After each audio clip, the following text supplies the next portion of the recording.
these teachings. Okay. I love these teachings because we get to start with that truth. And so you begin to start not failed. You're like, it's okay. This hurts. This is hard. This isn't right. This is our reality. And what's even better is that's only the first truth. That's not the last one. The last one is that there's a way to be with it, that there's a way actually to not only be with it, then there's a way to transform it by actually being with it. Don't you love that? Like, what a possibility is there? And that we don't have to learn how to run fast. We don't have to learn how to duck. We don't have to learn how to hide. We don't have to learn how to check out. We don't, right? None of this. In fact, we actually know none of that. I've got a couple people on not mute on your end there. So could you guys I just muted him. Thank you. So, right, isn't this encouraging? You don't even have to improve anything. I love that, because that's not common in all traditions, by the way, right? In a lot of spiritual teachings, what do they say? You've got to work harder. You got to be better. You better get it together. You better not sin or do the bow right, or I don't know. Right. We could think of endless realities. That just feels like a lot of work to me, I have to tell you. And then I get a little anxious, like, what if I don't bow right? What if I don't bow in the right direction? What if I don't like the right incense? What if I don't have the right mental state? Then what? Well, then I'm screwed. I don't love that idea. I don't love that idea. And so I've told a couple stories. I'll tell them quickly. One is that when I was about 5 years old, my grandmother, who I adored and spent a lot of time with, because I had a 17-year-old mother, and my 17-year-old mother was still being mothered by her mother, who was also, by the way, an amazing grandmother and mother, well, to everyone, by the way, but also to me. I was very, very fortunate. She also happened to have been an opera singer who never got to sing because she came from Hungary. She married an Italian guy. She had to learn how to cook all these Italian meals, which, by the way, she perfected over a lifetime, and take care of children, right? That was her life, being born in the 1920s. Or was it even before? I think it was way before, actually. And so she would take me to church because she was pretty sure that out of my mother's pregnancy, we were all going to hell. And that was her teaching, right? That was what she had understood. I'm not faulting that in any way. Neither am I faulting the church, because I don't know if that was actually said. I just know that's what she believed. So she would drag me as the 5-year-old to church every single Sunday.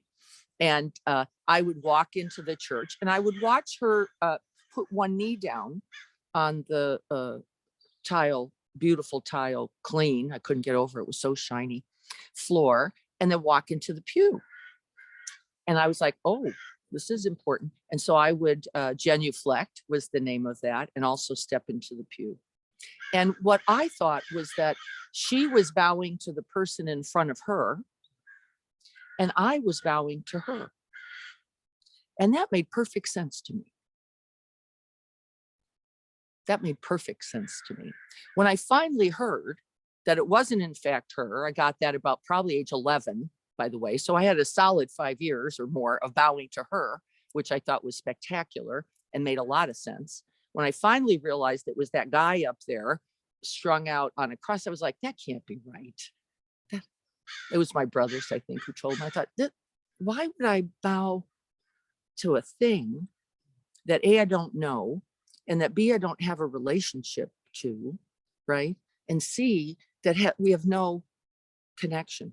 And so at that age, it was probably 2 years later, I went, I don't know what's going on with this, but it's not working for me, right? It's just not working for me. What was working for me, though, was that bowing to her. That made sense.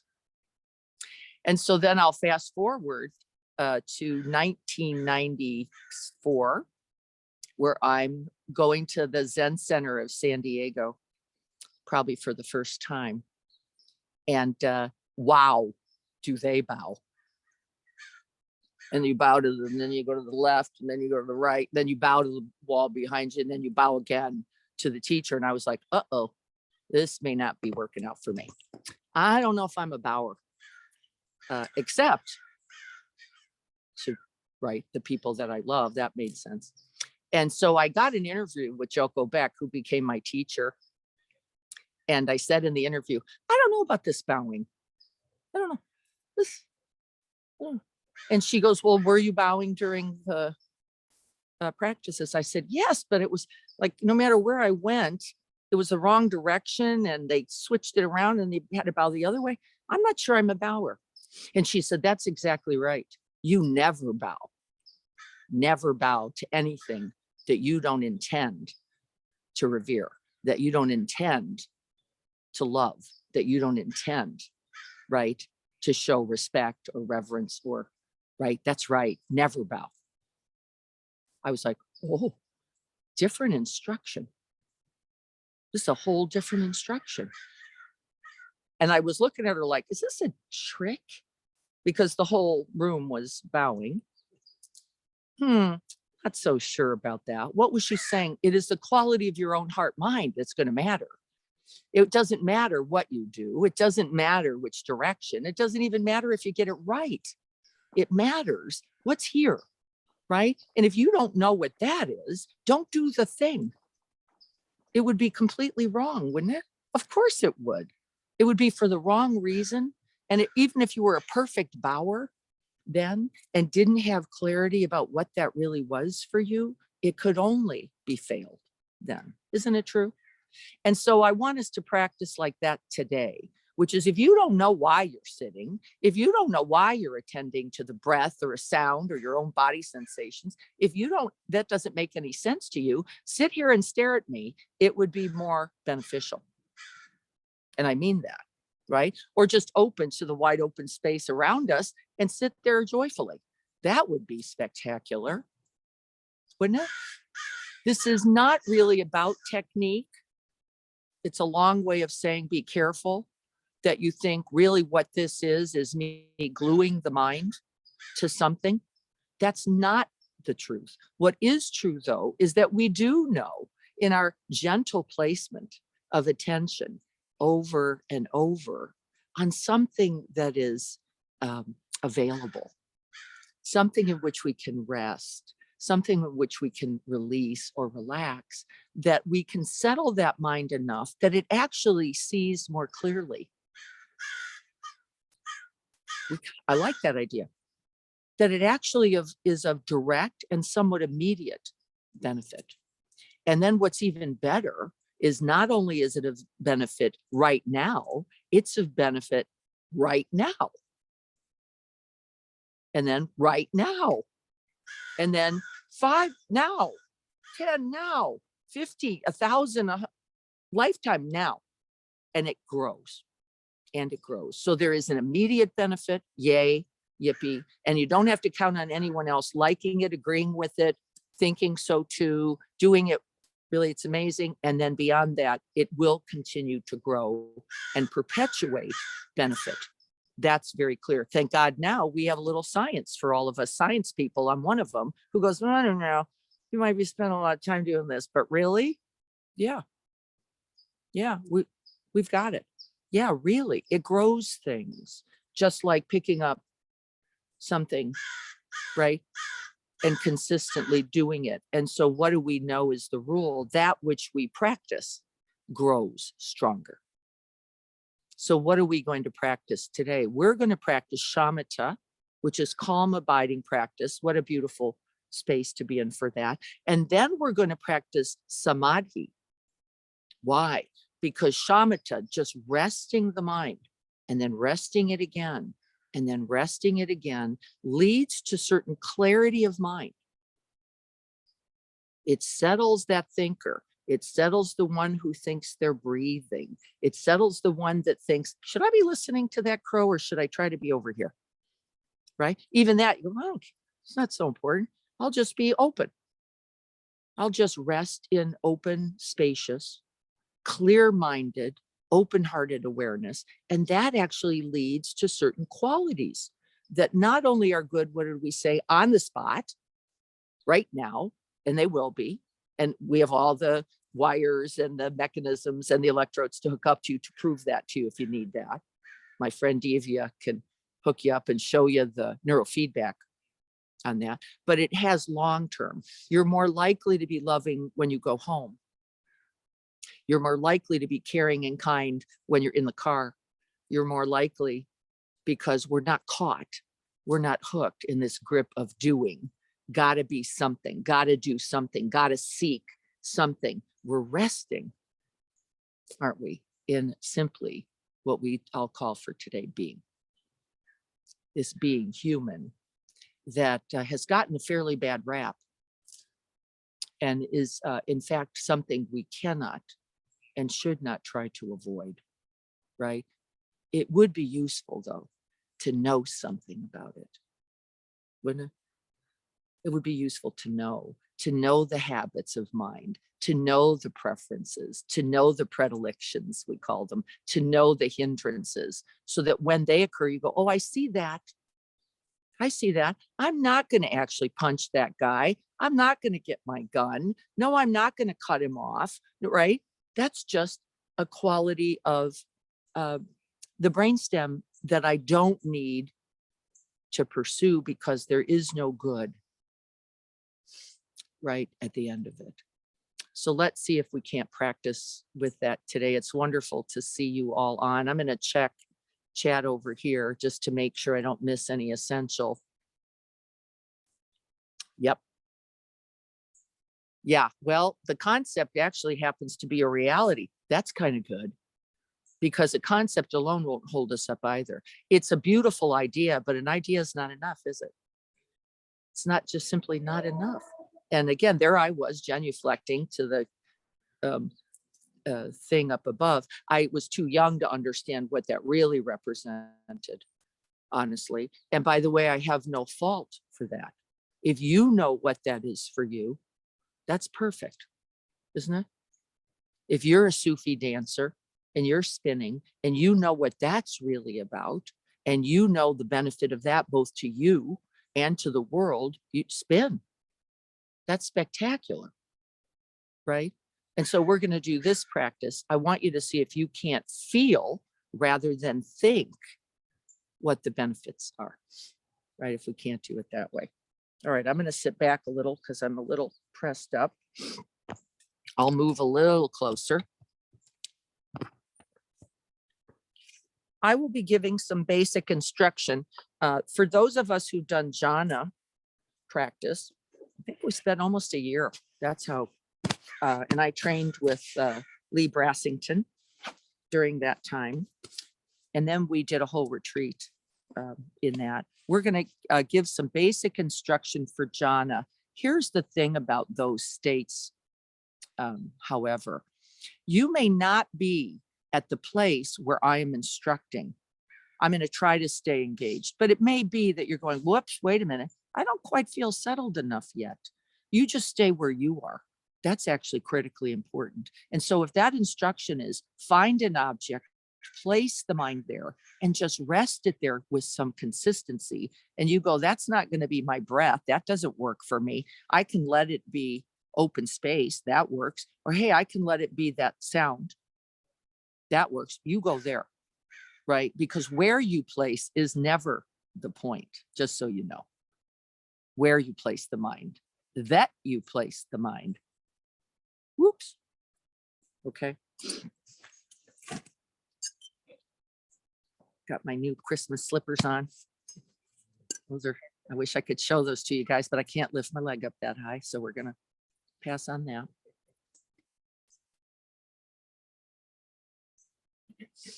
Yeah, there's a big difference between theory and practice. We're going to do the being it. So finding a way to get the base of the body in contact, we do know that that's important, by the way. So that's not just an instruction because you look cool. And you might, especially if you can be really like low to C. And, it's actually to establish a sense of, at the end of the out breath, there's a sense of base or a sense of stability or a sense of contact, right? And so my legs, by the way, are a little out here. It's not really working very well for me. So I'm not going to use my feet today. They're a little too forward for me. They tend to have to be a little bit in alignment here, but I can't use my bottom. So I'm going to use that, right? So you're just going to establish a posture that invites a certain energy, a certain vitality, a certain I'm here. I also like it to include a little bit of dignity, a little nobility. Like, I'm appreciating the fact that I've been gifted this human life. And like, how would you receive a gift? Well, you might sit up a little for it. So we keep the spine straight, but we also make sure that we don't rigidify. You can use the feet, the legs, and the seat to establish that base.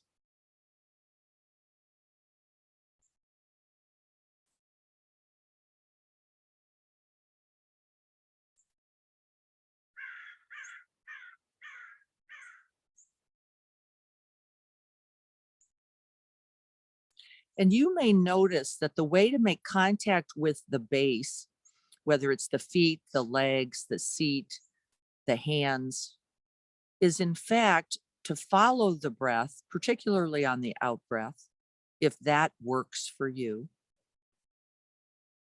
and settle the attention along with the breath right there at the end of the out breath, right into the seat.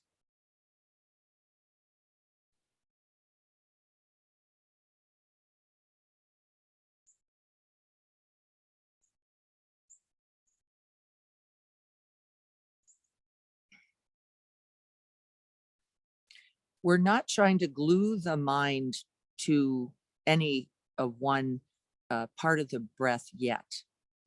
We're just letting the felt sense of the breath or sound or sensation, which is in fact what the breath is,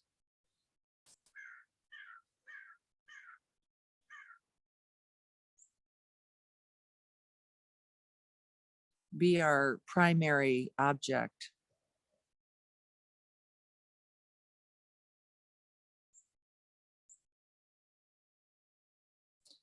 It's portable, non-denominational, it's inexpensive, and it's with you from birth to death. And who knows?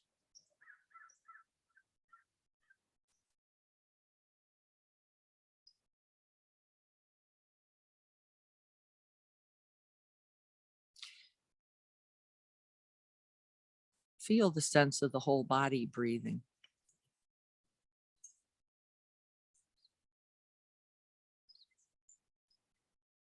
And I notice almost immediately, just checking into the body, the stillness of the lower body and the way the upper body just rises up with the in breath, opens, expands, and greets the sky.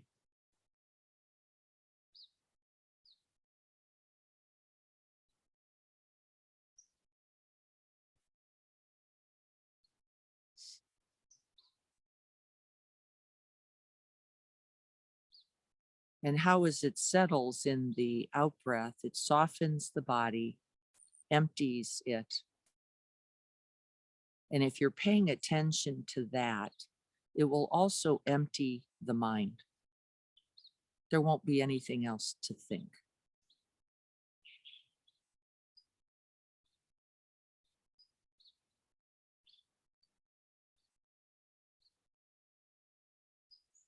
We tuck the chin in a little.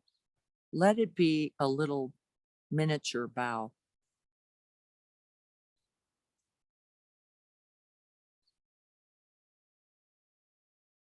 Let it be filled with that reverence, that nobility.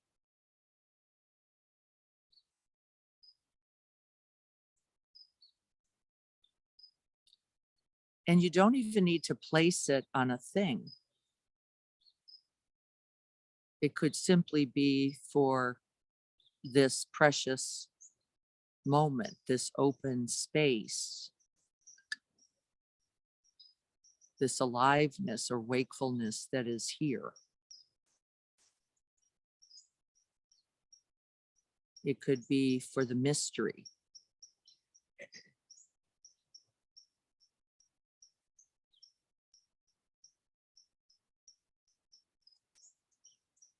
And then we're simply going to rest for several minutes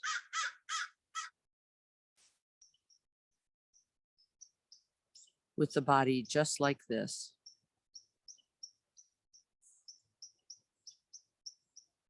with the breath natural, effortless, and flowing.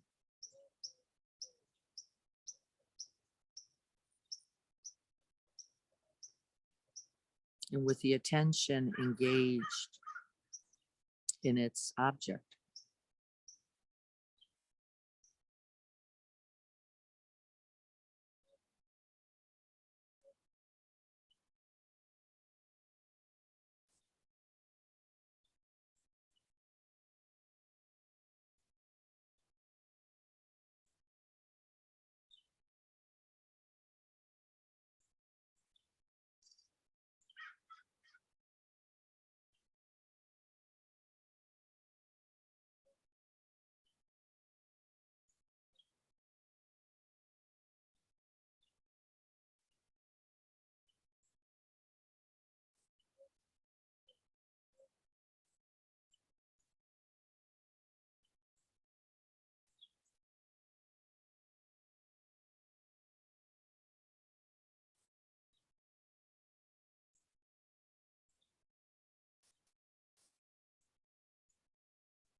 Remember that you don't have to zero in on the breath at all. And in fact, for me, I have to say over the years, I hold a pretty wide lens for the breath. It actually moves out beyond the body. So if I could imagine a lens, maybe 6 feet or I don't know, some number, I don't tighten up on the body because that actually often creates a striving quality. I just hold a big open field of awareness and space. And there I am in it, the felt sense of this body breathing.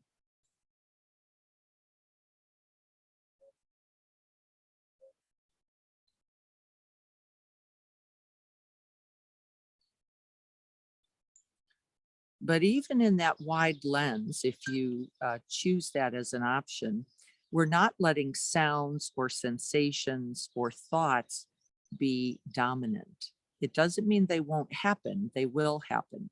But we're really attending as intimately and with as much friendship and goodwill to each breath.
If you are merely thinking about the breath, you're going to notice that the other objects, things like sounds and thoughts and sensations, are very easily going to pull you away.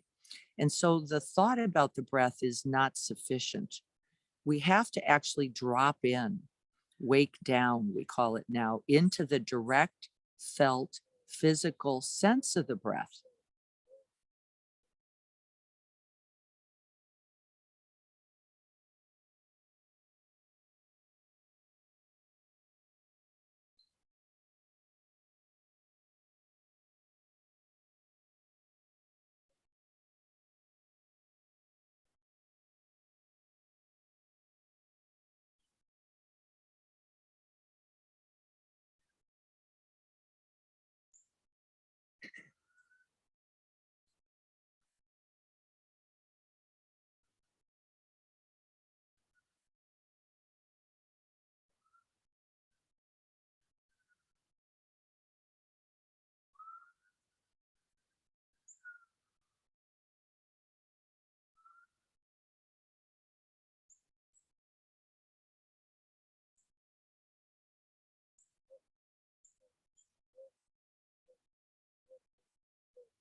The breath will become more precious. It will become more interesting, more engaging. You just let that happen in its time.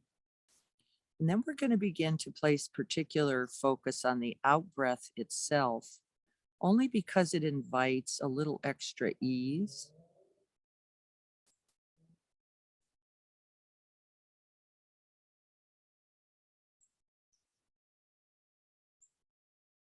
And we're going to ride the wave of that out breath from the very beginning all the way to the pause at the end. And then we're simply going to rest the mind there.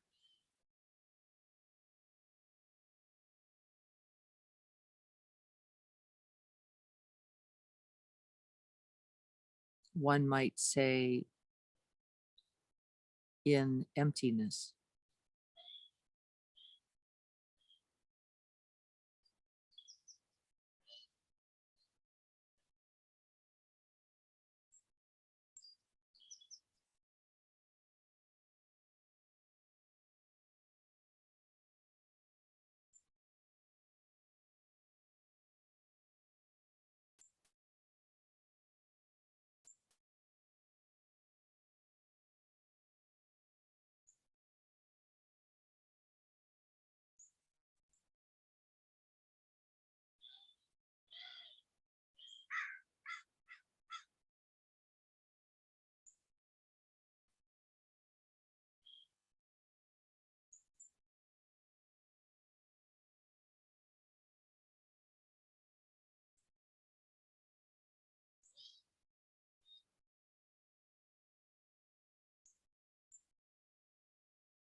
The mind becomes calmer and more stable, becomes more drawn to the object,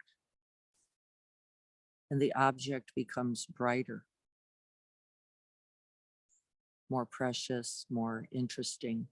And we simply let the awareness attach in its way to that object.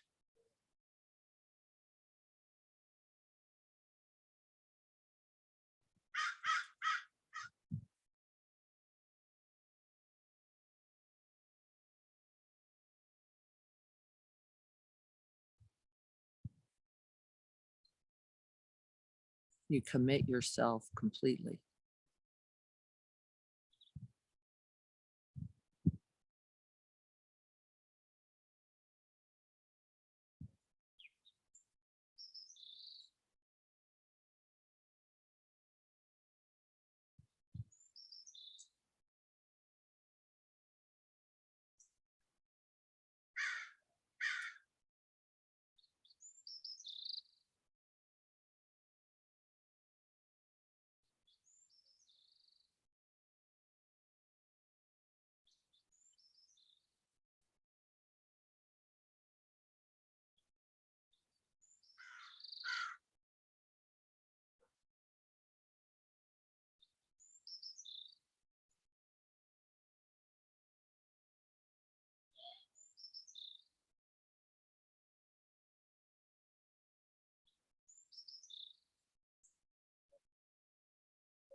With greater ease, you can find the beginning, the middle, and the end of the breath.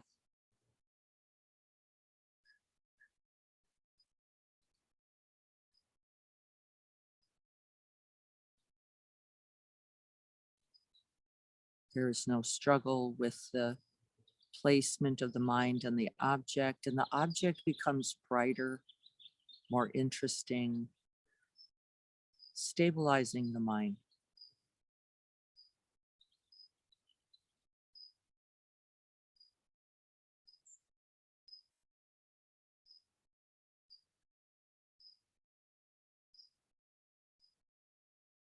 This one breath or sound is enough.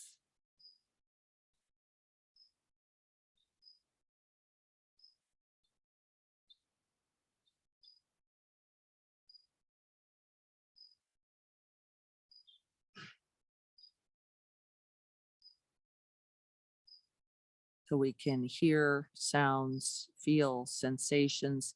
They're becoming dimmer and dimmer as the object becomes brighter.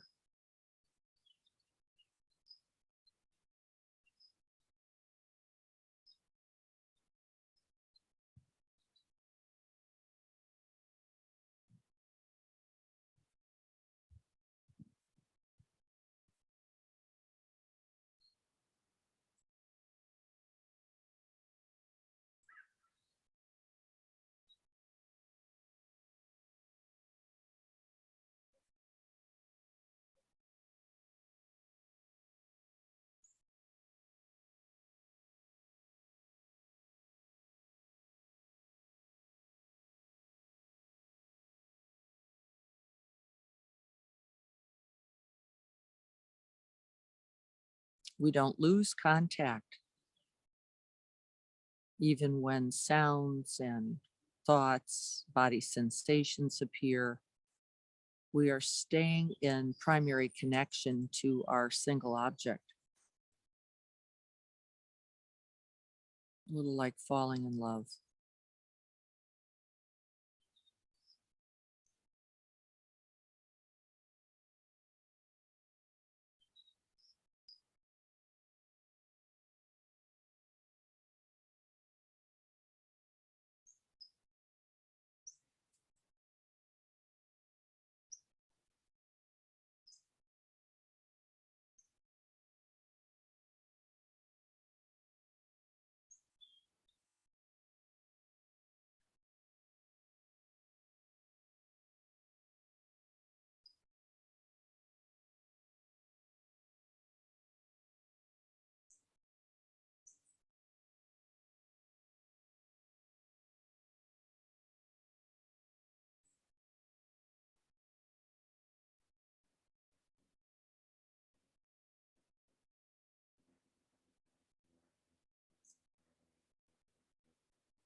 There's a point in the practice for some, it will not happen for all, where the breath itself begins to become less interesting. And that which is knowing the breath, that radiant awareness, that light of awareness, that unmoving, ever present, always available experiencing actually takes primary attention. And so rather than the breath itself, the sound itself, actually that simply becomes a guardrail for this pristine, bare attention and awareness. And then we rest back in the awareness itself. We can even let go of the breath. It will just fall away on its own. Don't push it away. That would be premature. If you're just engaged in the breath and that feels stabilizing, calming, easeful, you just stay right there. For others of you who have longer practice, you just may notice the resting back in complete stillness, silence, open space, radiant awareness begins to become prominent. And let it be.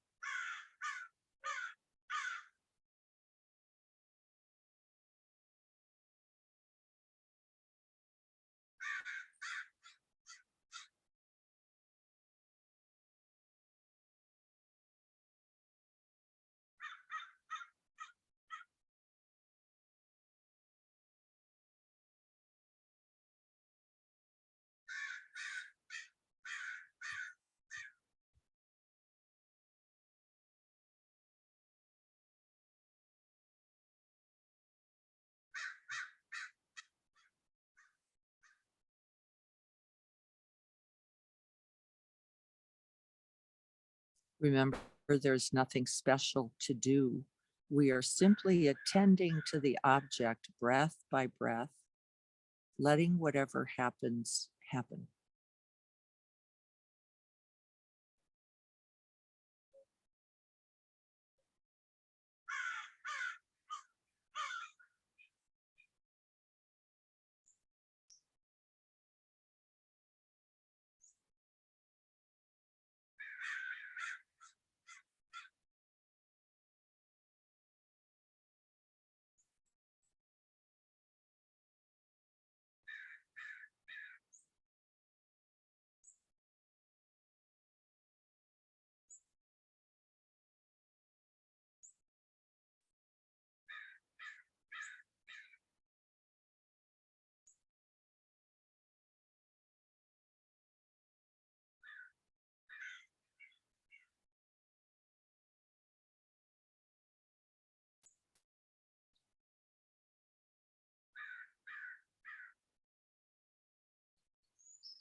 If at any time you get pulled off by a particular sound or thought, a body sensation, or a distressing object, you can simply begin again. No worry, no distress, no failure, no struggle.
Once we've let go of trying so hard, of getting a certain place, of being something other, we can simply rest back.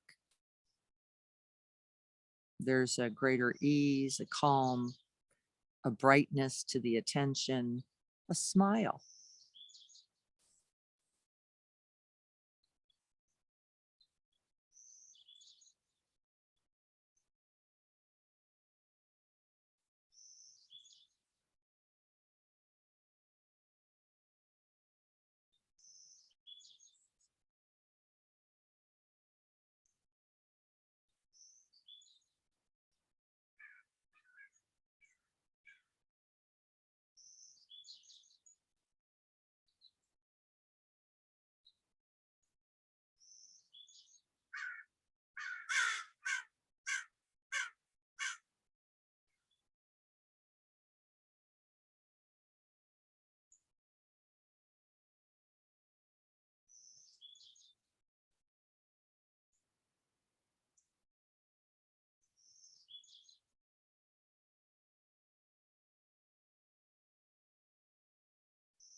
And with the resting in that stillness and silence, at some point you notice that everything simply becomes interesting, a part of the whole. There's no rejection, pushing away, or clinging to anything at all.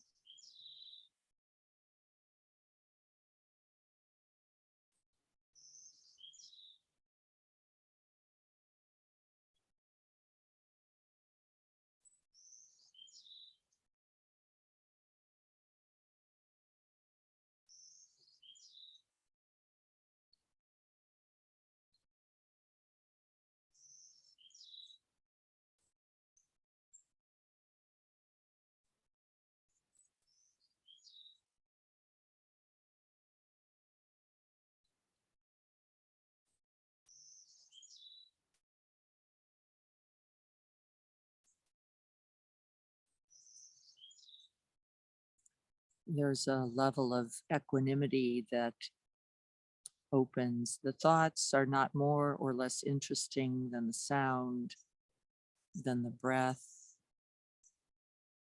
They're all simply a part of phenomenon rolling along. The connection is most vibrant to that bright field of awareness itself.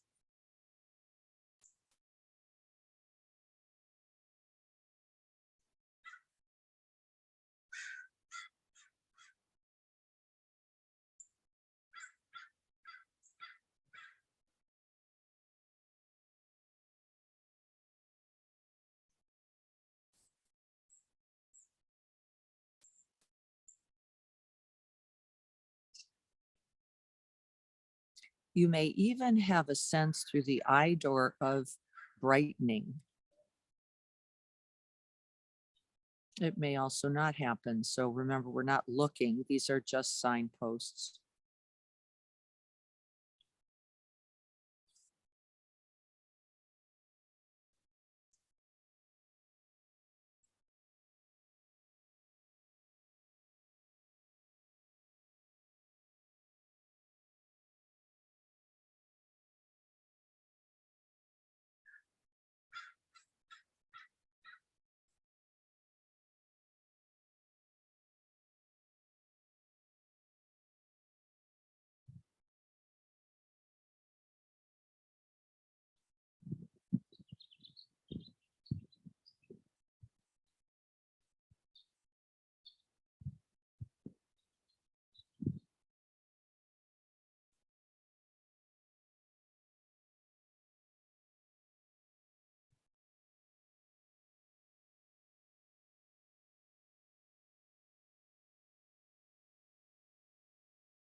And for the last moments, we can open that field of awareness, that brightness, that calm, abiding, easeful attention.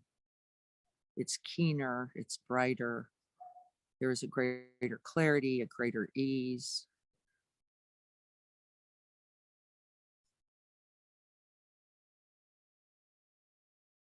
No problem.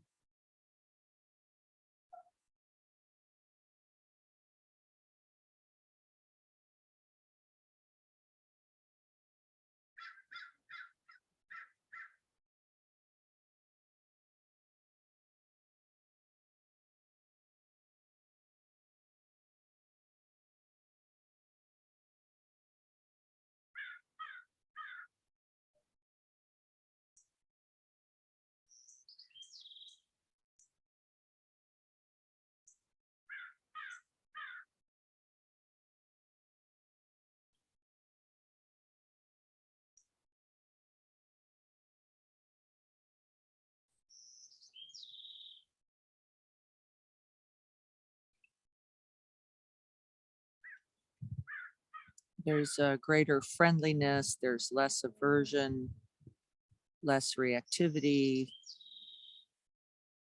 less need to push or pull anything at all.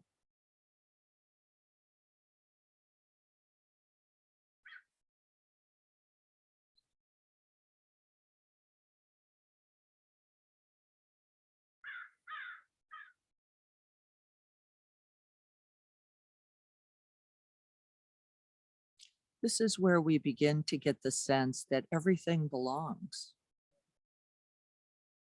Every sound, every sensation, every thought, and every emotion. All can be held.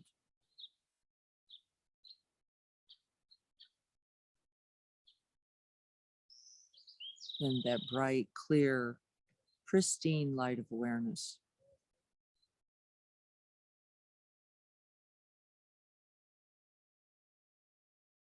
Not me, not mine, not I at all.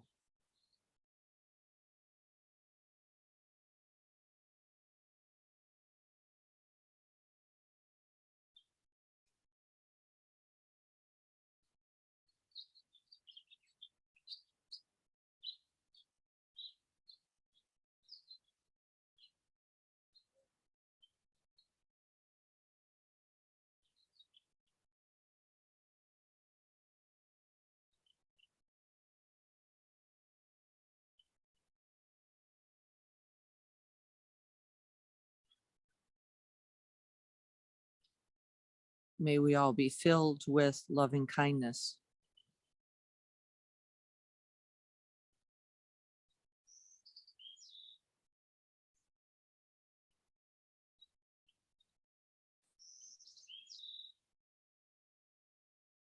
And may we be well.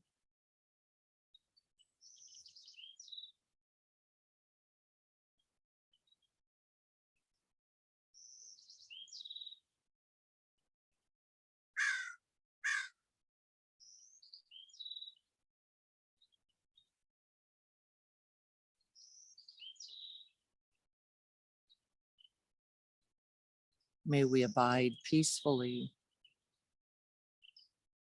and have ease.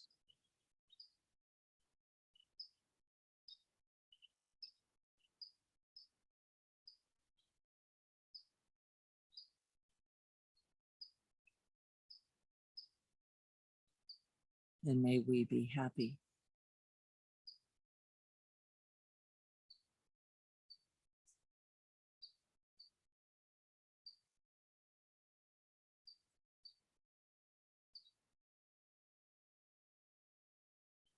And may this bright light of awareness shine on us all and all things, all beings, on all.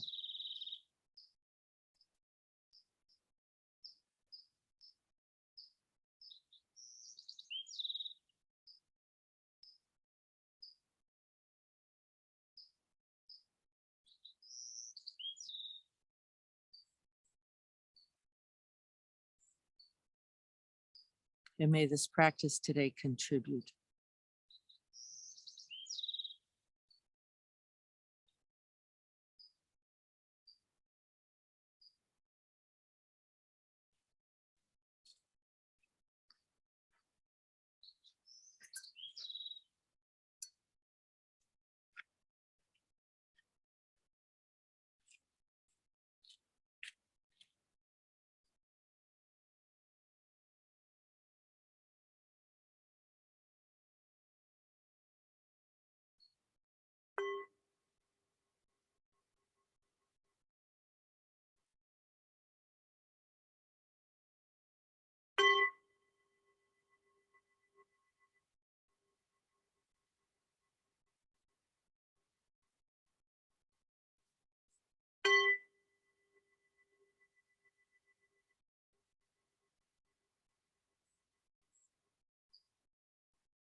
For those of you who weren't here, who can't hear the bell, the reality is even the strike of the bell has more vibrancy in it.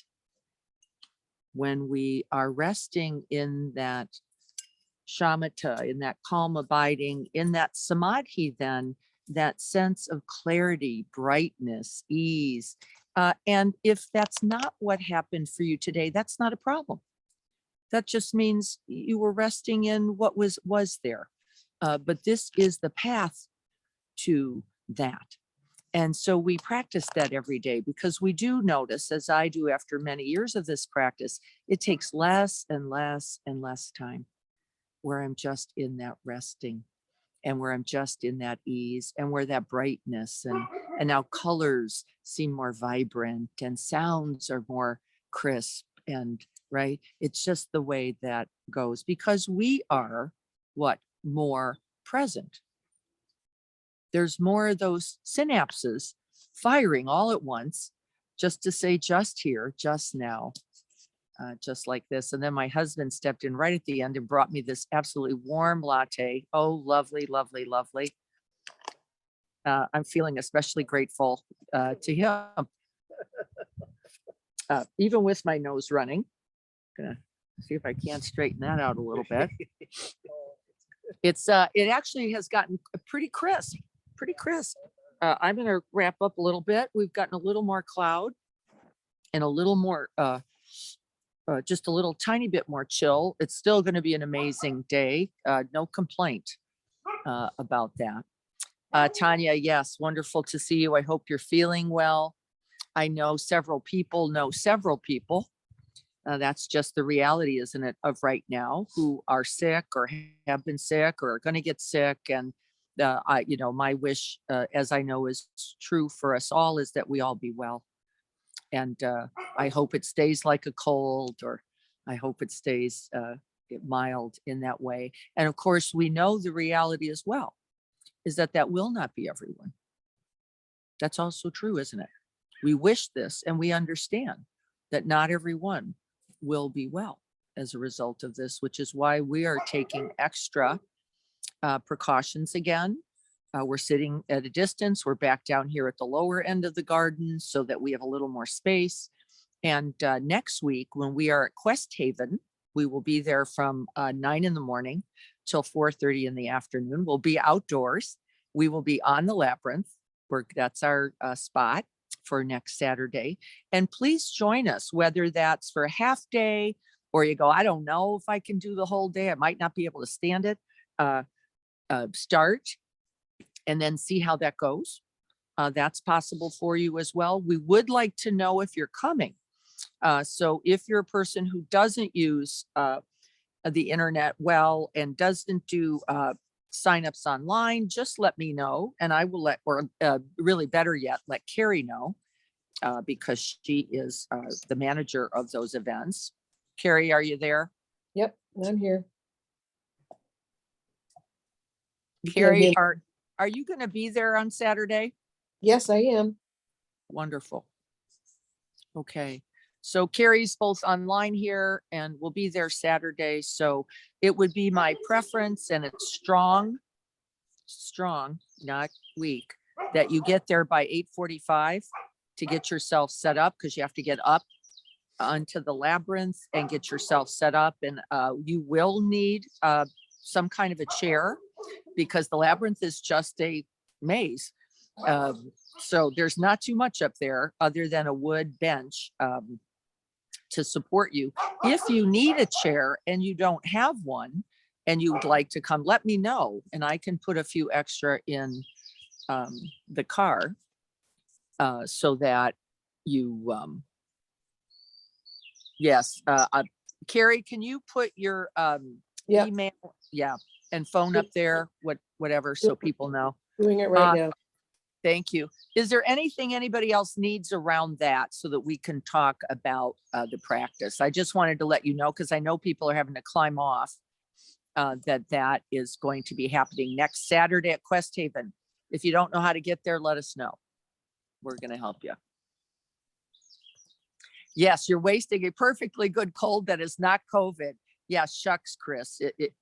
It's not nearly as jazzy, is it? The cold is having COVID. The cold is also going around. And what I've heard, and Jim would have to do a little more verifying, or Carrie or Renee, somebody. I've heard that people who in fact even have it are testing negative, particularly if they had COVID. I don't know how true that is or anecdotal that is. But a lot of people are testing negative and then eventually testing positive, and it's because they had some antibody. So there's just some stuff going on like that too. I'd rather it just be a cold, Chris. So I'm hoping that's right. Thank you, Carrie, for posting. Mm-hmm. I want to address questions about the practice then. Here comes the sun. Yay. Very unlike our last time here in the sun where we were roasting, had to move. This one just feels terrific. Any specific questions about this shamatha, calm abiding practice leading to certain qualities of mind? And those qualities themselves, that clarity, that brightness, that detail, that keenness is samadhi. And because I was trained originally in the Zen tradition, they were not particularly fond of that. Joko, my teacher, was like, nah, for samadhi. I was like, well, hey, it's a little like honey in a bitter tea. You're like, wait a minute, let's not kick that out so quick. That was pretty pleasant. By the way, it is also not the point. It is not what you can hold on to. And part of the problem that certain traditions saw with samadhi, that brightness, that, wow, this is exciting, let's keep this, was that you wanted to keep it. That became a problem, because then you kept going, well, why can't I get that? How come I can't hold on to that? Why isn't it happening today? Well, I'm not focusing enough. I'm not breathing enough. No, none of that's actually accurate at all.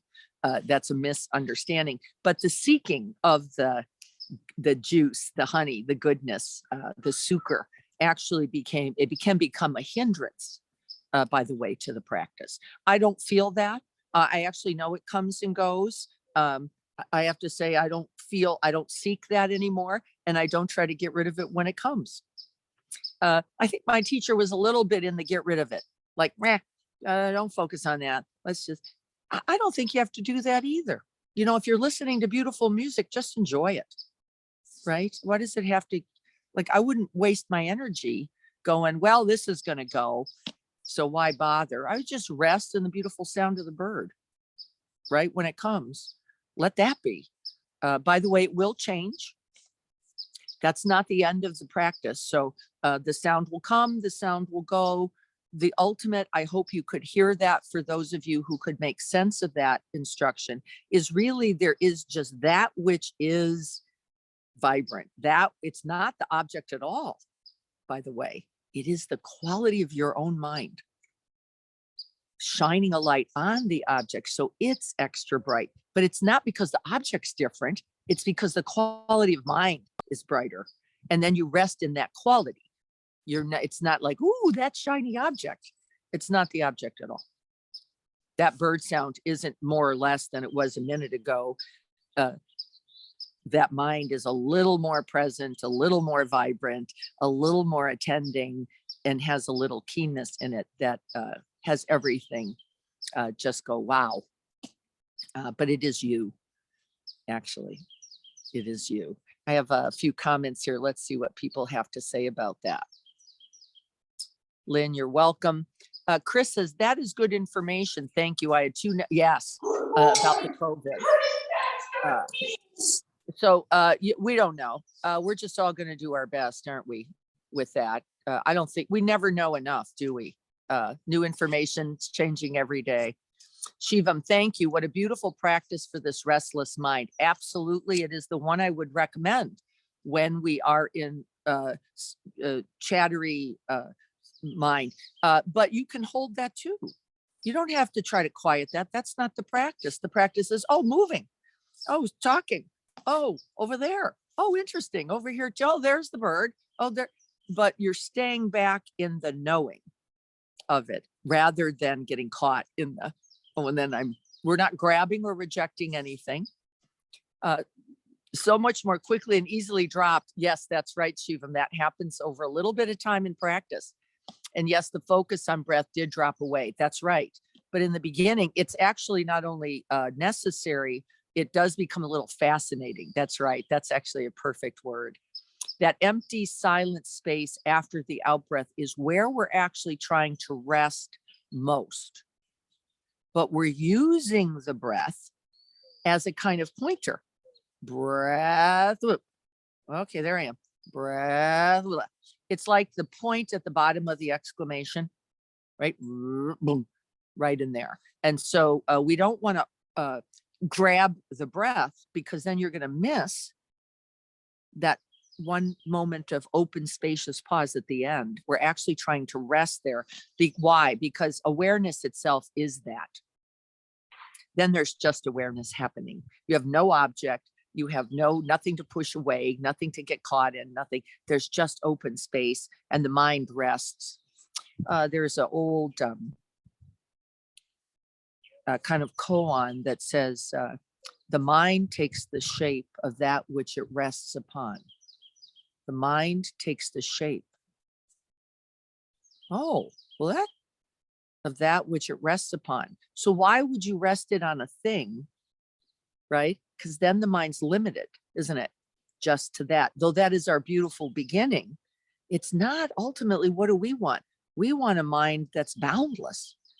We want a mind that's beyond limit. We want a mind that's not limited by colors or shapes or sizes or sounds, or right, but that rests in that still, silent, open, vast space. And then everything becomes the object, right? Coming and going. We don't get stuck. We don't get distressed by it. But in the beginning, there was a fascination with that empty, silent space. Yes, that's right. It wasn't clear whether I was elongating, but it seemed to keep getting longer. That actually is true, Shivam.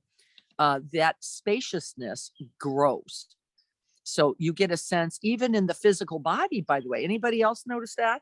Where first it's like that, and then off into the in-breath, that, off into the, or you can't even find it. You're going, where, what pause? I don't know. There's no pause. And the out-breath, the beginning of the in-breath, I don't know. And then you notice, oh, there. Oh, there. And that eventually expands. By the way, it isn't empty to the extent that there's nothing else happening. It's empty in that it is not yours. It is not conditioned. It won't come and go. It's always available, interestingly at all. And it's called signless. That means there's no beginning and end to it. There's no birth and death of it. It's always here. It's just that we are caught in the wandering mind, or caught in the busy mind, or caught in the past mind, or caught. It itself is only open, spacious, infinite, and always available. And yes, it does actually physiologically as well feel like it elongates. Love to you also, Courtney. Good that you were here. Thank you. Dennis, to not be angry at yourself or others. I'm not sure, Dennis, what you're referencing, but it wouldn't even matter, Dennis. Whatever the emotion, whether it was impatience or frustration or anger, or one we liked or one we didn't like, in the truth of radiant awareness, right? We would not mistake it. We would not mistake it for who we were. It would just be another arising, another experiencing, another conditioned thing, reality coming and being and going. You would not claim that anger more than you would claim the sound of that bird as yours, would you? That's not yours. That's just sound arising. You would not claim the cloud. That's just a cloud coming and going. This isn't your sun. This is just the sun shining. And then we can just let it be the anger, right? Not or to, or get more of it, or get rid of it, or just go, oh, wow, that. And we can feel its physiology. We can feel the thoughts that might go with that, but we don't have to do anything with it because we haven't mistaken it as something that is inherently, intrinsically mine. Anger is just a part of our human experiencing, comes and goes. So I just want you to be careful there, that you don't glom onto that as like, that's a thing and it's a solid thing or a permanent thing, not in oneself and not in others. Oh, this is tricky, because you go, no, they're just rats. They're just, no, they're just not good people. They're just not good people. You know, Dennis, I see what you're saying now. You're referencing January 6th.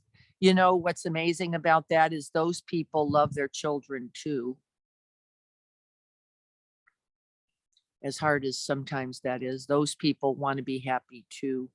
Those people want to have freedom. Those people want to have ease as well. It doesn't mean that we necessarily agree, right, with actions that are taken that cause harm to others.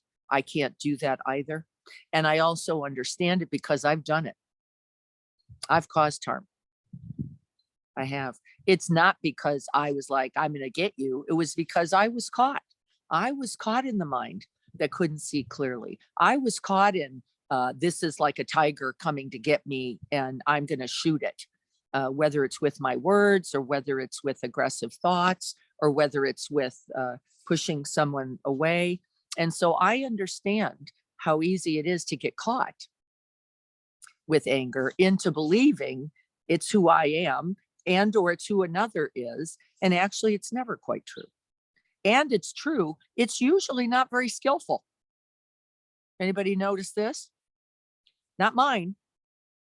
Not so great for decision making. It doesn't have a mind. It only has an energy. That's one of its problems. It's just blah, like the volcano doesn't care who it kills. It's just blah, right? This is the nature of that energy. And so, yes, harming for sure. And yes, we do need to ultimately do what?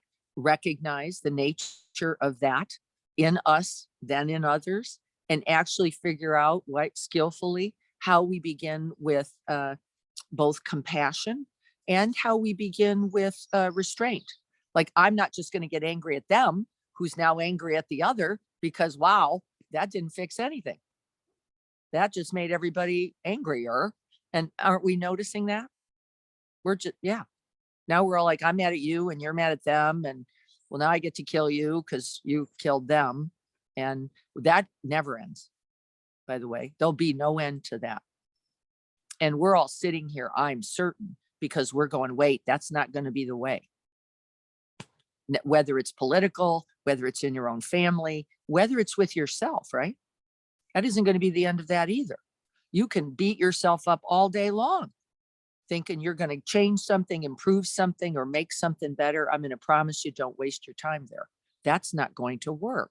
Can I be with myself?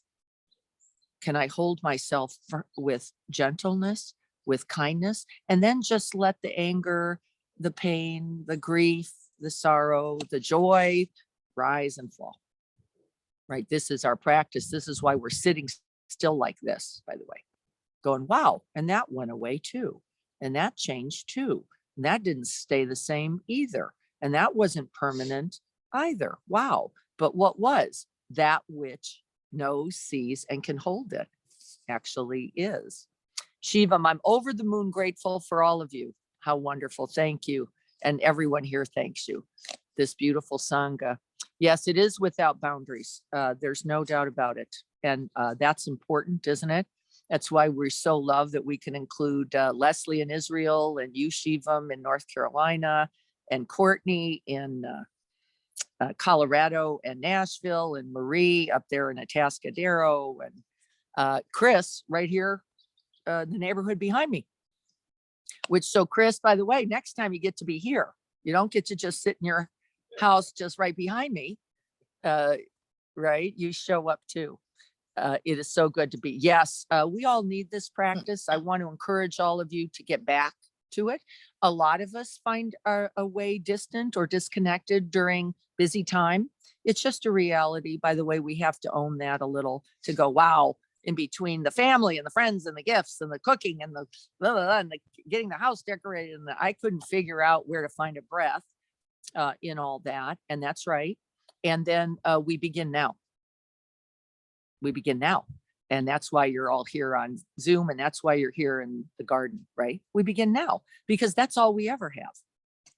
And by the way, you know, I quit and started practice about 100,000 times. And I'm not saying I won't do it again. I'm not even going to say that, because what do I know? I don't know. I don't know if something happens to one of my children. I won't decide that this is pointless. I'm not going to say that. I don't think so. And I don't know, do I? Because I haven't been there. I don't know that. Right? I do know that there are points in the practice that we go, you know what, really? I just can't be with anything. I'm just going to flit around for a while until I get tired of doing that. And then we do. And we do. Until we go, wait, that didn't work either. Because it doesn't. I promise you, that won't work either. This does. That actually won't, but I do know we all have to take a ride over there sometime. Chris, it's good to see you. Jan, yes, there's a big difference between thinking about the breath. Yeah, thank you, Jan. We spend a lot of time in our heads up here looking down at the breath. Anybody ever get that feeling like it's over there, somewhere distant from my body? No, actually, you're just staying in the direct experience. And you have to remember that, because actually we keep doing that. Mind up here, breath down there, some distance from me. So I'm glad that you caught that. We do have a habit for that. Doesn't everybody kind of start that way? You're a little mindy going, here I am. Where's the breath? Where's the breath? Wait, what? Caught it for a second, caught it for then two, caught it for, and then going, does everybody have to do this? Then having that thought, right? And the answer is yes, actually we do. So that's the way it actually works. But it doesn't mean the practice isn't working. It doesn't mean it's not having its right impact, because it is. And it doesn't mean it still won't grow those muscles, because they are. It's why I want everybody to try to spend at least half a day at Quest Haven, because that's like a couple months of this little practice.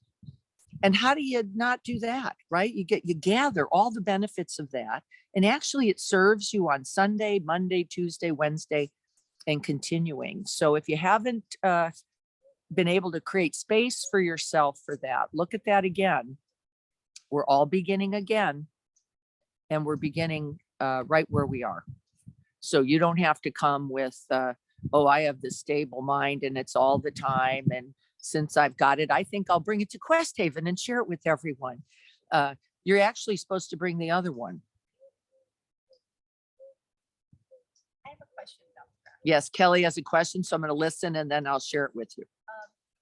So what is your feeling about a mantra if your mind starts to wander? I know at the Unitarian Church they do, when they do a little meditation, they say, I breathe in peace. Yes. I breathe out love. Mm-hmm. So is it a bypass to go into that, thinking that? Well, because it's thinking, so I guess it would be fine. But is that? Yeah, it is thinking. So that's not optimal. So I love this question, Kelly. Wow, that's fabulous. Thank you. So Kelly's question is another support. I'm not even going to say mantra, but another support like counting. It might be like saying in, out, a gentle noting is really saying I'm going to notice and say beginning, middle, end. Are those disruptions or distractions or a problem? And the answer is no, not in a short run, not in the short run, not at all. They are a problem if you learn how to do a mantra and now you can't do a mantra because you're race car driving or you're right. And you're going, wait a minute, I can't do my mantra because I got to be checking the instruments and I got to be steering the wheel and I got to be, uh-oh. And so we can cultivate a kind of dependency, a kind of grip on it. Do we want that? No, because what?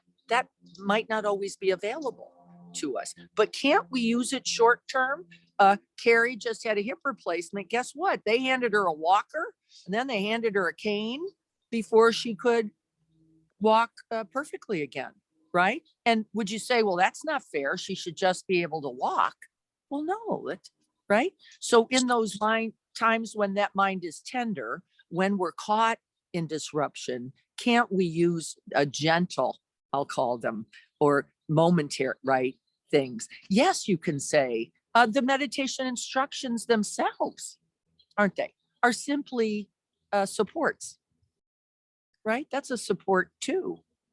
Ultimately, where are we? With ourselves, in our experience. There's likely not to be Diana there with instructions. There's likely not to be a walker there. There's likely not to be the mantra is not available. And we don't want to limit ourselves, do we?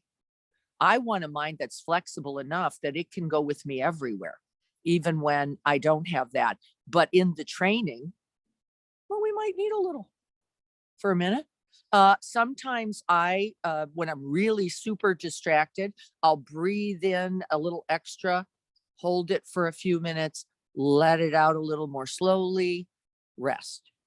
And I do that with intention. Breathe it in, hold for a little bit, breathe it out, rest at the end. Right? Why? I'm directing the breath.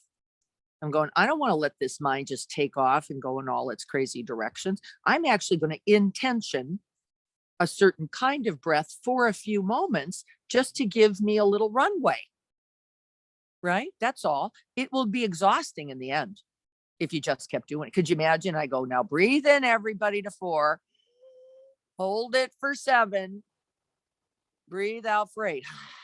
And I did that for 45 minutes. You'd shoot me. You'd shoot me. You'd go, no, shut up. It's not helpful.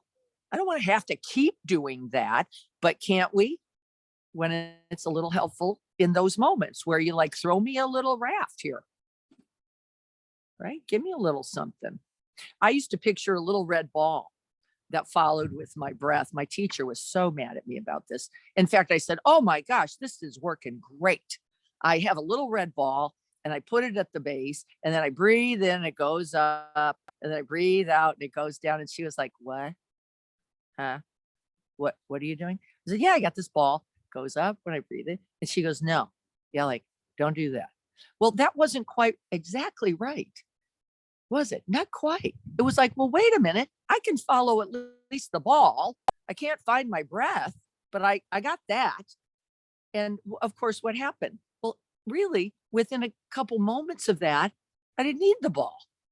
I was just in the breath, and then I could just let the breath happen, right? But she had her training, right? And her training was from a tradition that said, no, you don't put an object in there. That's just going to make it all more complicated. Yes, it is true. In the long run, you don't want to be completely reliant. Does everybody get what I'm saying about that? Yeah, that's right. That's right. It's from a different tradition. Yeah. Yeah. And really they're beautiful supports. There's no problem with any of them. If you notice, I can't stabilize, I can't settle without it, then I'd start going, oh, because really, where are we going to be in life? We're going to eventually be in this life and in this death, by the way, where you're not going to be able to think anything. It's not going to be there for you. And then what?